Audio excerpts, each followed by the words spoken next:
ನಮಸ್ತೆ friends, welcome to my channel. Friends, ನೋಡ್ತಿರ್ಬೋದು ಇವತ್ತು ನಾನು ಮಧ್ಯಾಹ್ನದ ರೊಟ್ಟಿನನ್ನು ನಿಮ್ಮ ಜೊತೆ ಶೇರ್ ಮಾಡ್ಕೊಳಕತ್ತೀನಿ. ಇವತ್ತು ನಾನು ರೊಟ್ಟಿ ಮಾಡಾಕತ್ತೀನಿ ನೋಡ್ರಿ. ಮಧ್ಯಾಹ್ನ ಊಟಕ್ಕೆ ಅಂತ ಹೇಳಿ ರೊಟ್ಟಿ ಮಾಡಾಕತ್ತೀನಿ.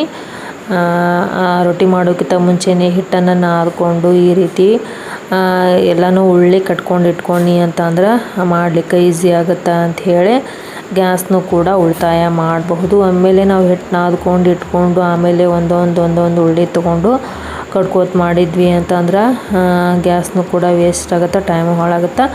ಅದಕ್ಕೋಸ್ಕರವಾಗಿ ಈ ರೀತಿ ನಾನು ಚಪಾತಿ ಮಾಡಿದ್ರೂ ಕೂಡ ಇದೇ ರೀತಿ ಮುಂಚೆನೇ ಉಳ್ಳಿ ಕಟ್ಕೊಂಡ್ಬಿಟ್ಟು ಆಮೇಲೆ ನಾನು ಚಪಾತಿನ ಮತ್ತು ಈ ರೀತಿ ರೊಟ್ಟಿನ ಮಾಡಲಿಕ್ಕೆ ಸ್ಟಾರ್ಟ್ ಮಾಡ್ತೀನಿ. ಹುಡುಗರು ನೋಡ್ತಿರ್ಬೋದು ನೋಡ್ರಿ, ಇಬ್ಬರು ಕೂಡ ಹೋಮ್ವರ್ಕ್ ಮಾಡ್ಯಾರ. ಹೋಮ್ವರ್ಕ್ ಮಾಡಿಬಿಟ್ಟು ಇವಾಗ ಸ್ವಲ್ಪ ಟಿ ವಿ ನೋಡ್ಕೋತ ಕುಂತಾರ. ನಾನಿಲ್ಲಿ ರೊಟ್ಟಿ ಮಾಡ್ಲಕತ್ತೀನಿ.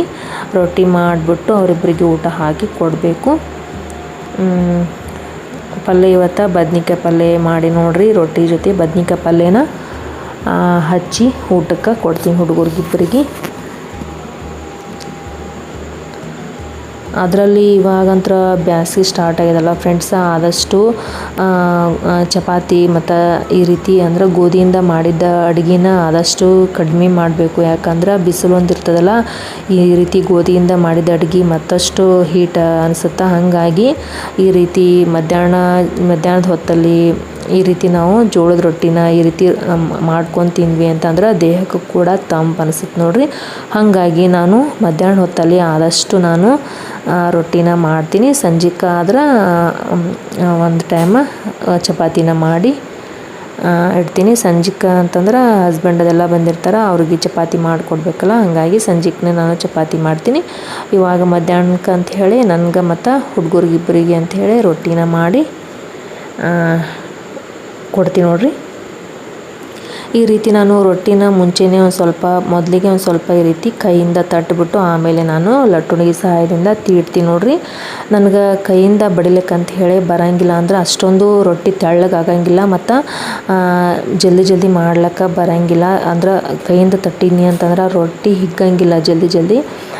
ಹಾಗಾಗಿ ಒಂದು ಸ್ವಲ್ಪ ಕೈಯಿಂದ ನಾನು ಫಸ್ಟಿಗೆ ಕೈಯಿಂದ ಈ ರೀತಿ ಬಡಿತೀನಿ.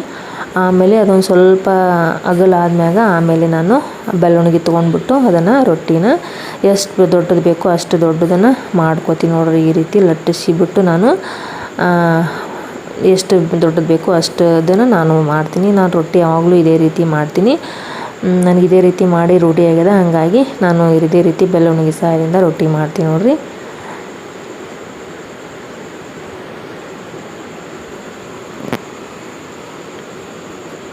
ಫ್ರೆಂಡ್ಸ್, ಅದೇ ರೀತಿ ಇವತ್ತು ನಾಷ್ಟ ಬೆಳಿಗ್ಗೆ ಇಡ್ಲಿ ಮಾಡಿದ್ದೆ.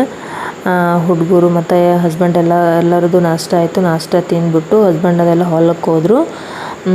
ಹುಡುಗರು ಕೂಡ ಒಂದು ಸ್ವಲ್ಪ ಅವ್ರಿಗೆ ಬರೀಲಿಕ್ಕಂತ ಹೇಳಿದೆ. ಅವರು ಕೂಡ ಬರಿದಾದ್ಮ್ಯಾಗ ಇವಾಗ ಒಂದು ಸ್ವಲ್ಪ ಟಿ ವಿ ನೋಡ್ಕೋತ ಕುಂತಾರ. ನಾನಿಲ್ಲಿ ಮಧ್ಯಾಹ್ನದ ಅಡುಗೆನ ಮಾಡ್ಲಕತ್ತೀನಿ. ಹಂಗೆ ಸ್ವಲ್ಪ ಜೋಳ ಹಸನ್ ಕೂಡ ಮಾಡ್ಬೇಕು ನೋಡ್ರಿ. ಯಾಕಂದ್ರೆ ಜೋಳದ ಹಿಟ್ಟು ಕೂಡ ಖಾಲಿ ಆಗ್ಲಕ್ಕೆ ಬಂದದ.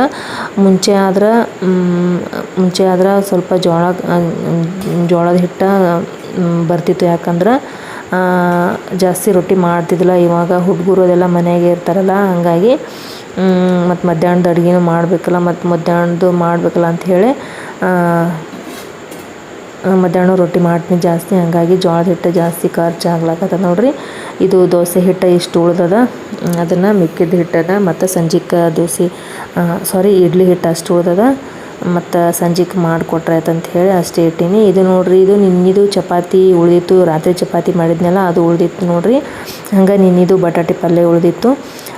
ಆ ಚಪಾತಿ ಒಳಗೆ ಒಂದು ಸ್ವಲ್ಪ ಚಪಾತಿನ ಮತ್ತು ನಾನು ಹಂಚಿನ ಮೇಲೆ ಒಂದು ಸ್ವಲ್ಪ ತುಪ್ಪ ಹಾಕಿ ಬಿಸಿ ಮಾಡಿ ಅದರೊಳಗೆ ಮಿಕ್ಕಿರುವಂತಹ ಬಟಾಟೆ ಪಲ್ಯನ ಹಾಕಿಬಿಟ್ಟು ಒಂದು ಸ್ವಲ್ಪ ರೋಸ್ಟ್ ಮಾಡಿ ನೋಡ್ರಿ. ಅದನ್ನು ನಾನು ಅಂದ್ರೆ ಚಪಾತಿ ಮತ್ತು ಬಟಾಟೆ ಪಲ್ಯ ಉಳಿದಿತ್ತಲ್ಲ ಅದನ್ನೇ ಒಂದು ಸ್ವಲ್ಪ ತುಪ್ಪ ಹಾಕಿ ಚಪಾತಿ ಒಳಗೆ ಅದನ್ನು ತುಂಬಿಬಿಟ್ಟು ಈ ರೀತಿ ನಾನು ರೋಸ್ಟ್ ಮಾಡಿ ಇಟ್ಕೊಂಡು ನೋಡ್ರಿ, ಸೈಡಲ್ಲಿ ಇಟ್ಕೊಂಡಿನಿ. ಇದನ್ನು ಕೂಡ ಹುಡುಗರು ಭಾಳ ರುಚಿಯಾಗ್ಯದ ಮಮ್ಮಿ ಅಂತ ಹೇಳಿ ಅಂದ್ಬಿಟ್ಟು ತಿಂದರು. ಇಲ್ಲಿ ನಾನು ಅನ್ನಕ್ಕೂ ಕೂಡ ಇಟ್ಟೀನಿ ಸೈಡಲ್ಲಿ ನೋಡ್ತಿರ್ಬೋದು. ನಿನ್ನೆ ದಿನ ಸಾಂಬಾರು ಮಾಡಿದ್ದೆ, ಅದು ಕೂಡ ಉಳ್ದದ. ಅನ್ನ ಸಾಂಬಾರು ಹಾಕ್ಕೊಂಡು ಉಂಡ್ರಾಯ್ತು ಹೇಳಿ ಅದನ್ನು ಕೂಡ ಮಾಡಿದೆ. ಬದ್ನಿಕಾಯಿ ಪಲ್ಯ ಮಾಡ್ಬೇಕು ನೋಡ್ರಿ. ಕಾಳು ಪಲ್ಯ ನಿನ್ನಿದು ಅದು ಉಳ್ದದದು. ಅಂದ್ರೆ ನಿನ್ನೆದು ಉಳ್ದಂದ್ರೆ ರಾತ್ರಿ ಸಂಜೆನಾಗ ರಾತ್ರಿ ಟೈಮ್ದಲ್ಲಿ ಮಾಡಿದ್ನಿ ಪಲ್ಯ ಮತ್ತು ಸಾಂಬಾರು ಅದು ಉಳಿದಿತ್ತು. ಅದನ್ನ ಇಟ್ಟೀನಿ. ಮತ್ತು ಇವತ್ತು ಬದ್ನಿಕಾಯಿ ಪಲ್ಯ ಮಾಡ್ಲಾಕತ್ತೀನಿ ನೋಡ್ರಿ. ಇಲ್ಲಿ ಕೂಡ ನೋಡ್ತಿರ್ಬೋದು. ಇದು ಮತ್ತೆ ಉಪ್ಪಿಟ್ಟು ಮಾಡಿದೆ ನಾನು. ಇಡ್ಲಿ ಮಾಡಿದರೂ ಕೂಡ ಮತ್ತೊಮ್ಮೆ ಅಂದರೆ ಇಡ್ಲಿ ಮಾಡಿದ್ನೆಲ್ಲ ಬೆಳಿಗ್ಗೆ ಅದು ಬೇಗನೆ ಖಾಲಿ ಆಯಿತು. ಮತ್ತು ಮನೆಗೆ ಮತ್ತೊಬ್ಬರು ಗೆಸ್ಟ್ ಬಂದರು. ಅವ್ರು ಬಂದ ಸಲಂದ ಮತ್ತು ಅವ್ರಿಗೆ ನಾಷ್ಟ ಮಾಡಿಕೊಡ್ಬೇಕಲ್ಲ, ಚೋಡ ಏನು ತಿಂತಾರ ಅಂಥೇಳಿ ಬಿಸಿ ಉಪ್ಪಿಟ್ಟು ಮಾಡಿಕೊಟ್ರೆ ಆಯ್ತು ಅಂಥೇಳಿ ಅವ್ರಿಗೆ ಗೆಸ್ಟ್ ಬಂದಿದ್ರಲ್ಲ ಅವ್ರಿಗೆ ಉಪ್ಪಿಟ್ಟು ಮಾಡಿಕೊಟ್ಟೆ. ಅವರಷ್ಟು ತಿಂದರು. ಇದೊಂದಿಷ್ಟು ಮಿಕ್ಕಿದ ಅದನ್ನು ಕೂಡ ಇಲ್ಲಿ ಎತ್ತಿಟ್ಟು ನೋಡ್ರಿ.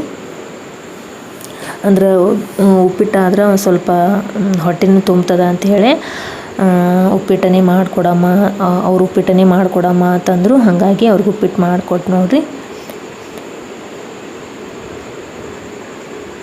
ಇವಾಗ ಪಲ್ಯ ಮತ್ತು ಅನ್ನ ಸಾಂಬಾರು ಎಲ್ಲನೂ ಕೂಡ ಅದ. ಸಂಜೆಗೆ ಒಂದು ಸ್ವಲ್ಪ ಚಪಾತಿ ಮಾಡಿದ್ರೆ ಮಧ್ಯಾಹ್ನದ ಅಡುಗೆ ಕೆಲಸ ಅಂತ ಮುಗೀತು. ಇನ್ನು ರಾತ್ರಿ ಇದಂಥೇಳಿ ಏನೂ ಮಾಡೋಂಗಿಲ್ಲ. ಎಲ್ಲ ಅನ್ನದ ಸಾಂಬಾರದ ಪಲ್ಯ 2 ಥರ ಪಲ್ಯ ಅದ, ಎಲ್ಲನೂ ಅದ. ಒಂದು ಸ್ವಲ್ಪ ಗೋಧಿ ಹಿಟ್ಟನ್ನು ನಾದ್ಬಿಟ್ಟು ಸಂಜೆನಾಗ ಗೋಧಿ ಹಿಟ್ಟನ್ನು ನಾದ್ಬಿಟ್ಟು ಚಪಾತಿನ ಒಂದು 6-7 ಚಪಾತಿನ ಮಾಡಿದ್ರೆ ರಾತ್ರಿ ಅಡುಗೆ ಕೂಡ ಆಗುತ್ತೆ ನೋಡ್ರಿ. ಇವಾಗಂತ್ರ ಬ್ಯಾಸಿಗೆ ಚಾಲು ಆಯ್ತಲ್ಲ ಫ್ರೆಂಡ್ಸ, ಹಂಗಾಗಿ ತೊಗರಿ ಹಸನ್ ಮಾಡ್ಯದ. ತೊಗರಿ ಬೇಳೆ ಹೊಡಿಬೇಕಂತ ಹೇಳಿ ಊರ್ಲಿಂದ ಅವರು ಬಂದಾರ.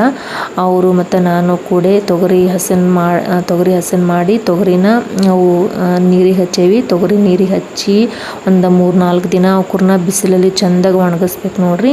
ಚೆಂದಾಗಿ ಒಣಗಿಸಿದ್ವಿ ಅಂತಂದ್ರೆ ಆಮೇಲೆ ಪೂರ್ತಿಯಾಗಿ ತೊಗರಿ ಎಲ್ಲ ಒಣಗಿದಾದ್ಮೇಲೆ ಮತ್ತೊಂದು 15-20 ದಿನ ಅವಕೂರ್ನ ಒಂದು ಸ್ವಲ್ಪ ಕಟ್ಟಿಡಬೇಕು. ಅಂದ್ರೆ ಒಂದು ಚೀಲದಲ್ಲಿ ಒತ್ತೆಗೆ ಕಟ್ಟಿಡಬೇಕು. ಕಟ್ಟಿಟ್ಬಿಟ್ಟು ಆಮೇಲೆ ಒಂದು 15-20 ದಿನ ಆದ್ಮ್ಯಾಗ ತೊಗರಿ ಬೇಳೆನ ಒಡಿಸ್ಕೊಂಡು ಬಂದ್ವಿ ಅಂತಂದ್ರೆ ತೊಗರಿ ಬೇಳೆ ಸಿಗ್ತಾವೆ ನೋಡ್ರಿ. ಅದೇ ರೀತಿ ಶಾವ್ಗೆ ಕೂಡ ಮಾಡಿಸ್ಕೊಂಬಂದೆ ನೋಡ್ರಿ.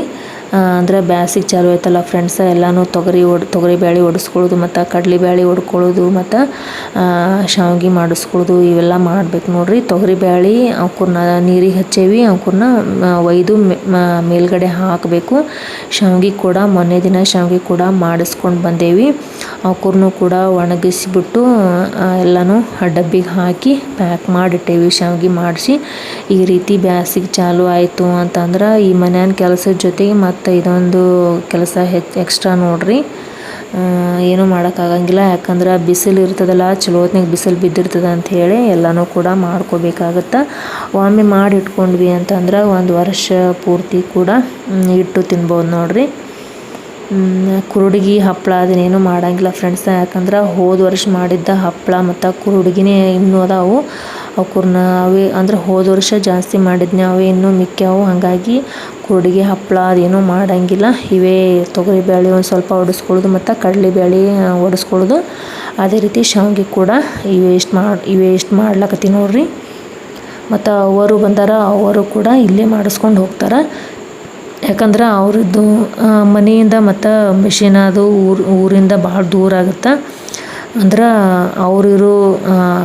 ಅವ್ರ ಮನೆಯಿಂದ ಮತ್ತು ತೊಗರಿ ಬೇಳೆ ಒಡಿ ಮೆಷಿನ, ಕಡಲೆ ಬೇಳೆ ಒಡಿ ಮೆಷಿನ್ ಮತ್ತು ಶಾವ್ಗೆ ಮಿಷಿನ ಅಂಥೇಳಿ ಇರ್ತಲ್ಲ, ಅವೆಲ್ಲ ಅವ್ರ ಮನೆ ಆಸ್ಪಾಸ್ಲಿಂದ ಭಾಳ ದೂರ ಅದಾವೆ. ಮತ್ತು ಆಟೋಕ್ಕೆ ಹೋದ್ವಿ ಅಂತಂದ್ರೆ 50-60 ರೂಪಾಯಿ ಚಾರ್ಜ್ ಆಗುತ್ತೆ. ಮತ್ತು ಒಂದಿನ ಹೋದ್ವಿ ಅಂತಂದ್ರೆ ಒಂದಿನ ಪೂರ್ತಿ ಅದೇ ಕೆಲಸದ ಮ್ಯಾಗ ಹೋಗುತ್ತೆ. ಇಲ್ಲಿ ನಾನು ಮಾಡಿಸ್ಕೊಳಕತ್ತಿದ್ದೆ ಅಂಥೇಳಿ ಅವನು ಕೂಡ ಇಲ್ಲೇ ಊರಲ್ಲೇ ಮಾಡಿಸ್ಕೊಂಡು ನೋಡ್ರಿ. ತೊಗರಿ ಬೇಳೆ ಮತ್ತು ಶಾವ್ಗೆ ಕೂಡ ಇಲ್ಲೇ ಮಾಡಿಸಿಟ್ಟಾಳ. ಅಪ್ಪ ಯಾವಾಗಾದರೂ ಗಾಡಿ ತೊಗೊಂಡು ಬಂದಿರ್ತಾರಲ್ಲ ಇಲ್ಲಿ, ಅಪ್ಪ ಬಂದಾಗ ಅವ್ರ ಗಾಡಿ ಮ್ಯಾಗಿಟ್ಟು ಕಳಿಸಿದ್ರಾತಂತ ಹೇಳಿ ಶಾವ್ಗೆನ ಇಲ್ಲೇ ಪ್ಯಾಕ್ ಮಾಡಿಟ್ಟಾರವ್ವ. ಇಲ್ಲಿ ನೋಡ್ತಿರ್ಬೋದು, ಇಬ್ಬರು ಹುಡುಗರಿಗೆ ಊಟ ಹಾಕಿಕೊಟ್ಟೆ, ಊಟ ಮಾಡಿದರು. ಇವಾಗ ಒಂದು ಸ್ವಲ್ಪ TV ನೋಡಕತ್ತಾರೆ ನೋಡ್ರಿ. ಓಕೆ ಫ್ರೆಂಡ್ಸ್, ಇಲ್ಲಿಗೆ ಬ್ಲಾಗನ್ನು ಮುಗಿಸ್ತೀನಿ. ಬ್ಲಾಗ್ ಇಷ್ಟ ಆಯ್ತಂದ್ರೆ ಲೈಕ್ ಮಾಡಿರಿ. ಹಾಗೆ ಚಾನಲ್ಗೆ ಇನ್ನೂ ಸಬ್ಸ್ಕ್ರೈಬ್ ಮಾಡಿಲ್ಲ ಅಂದರೆ ಸಬ್ಸ್ಕ್ರೈಬ್ ಮಾಡಿರಿ. ಮತ್ತು ಪಕ್ಕದಲ್ಲಿ ಕಾಣುವಂಥ ಬೆಲ್ ಐಕನನ್ನು ಪ್ರೆಸ್ ಮಾಡಿರಿ. ಮತ್ತು ಮುಂದಿನ ಬ್ಲಾಗ್ನೊಂದಿಗೆ ಭೇಟಿ ಆಗ್ತೀನಿ. ಬಾಯ್.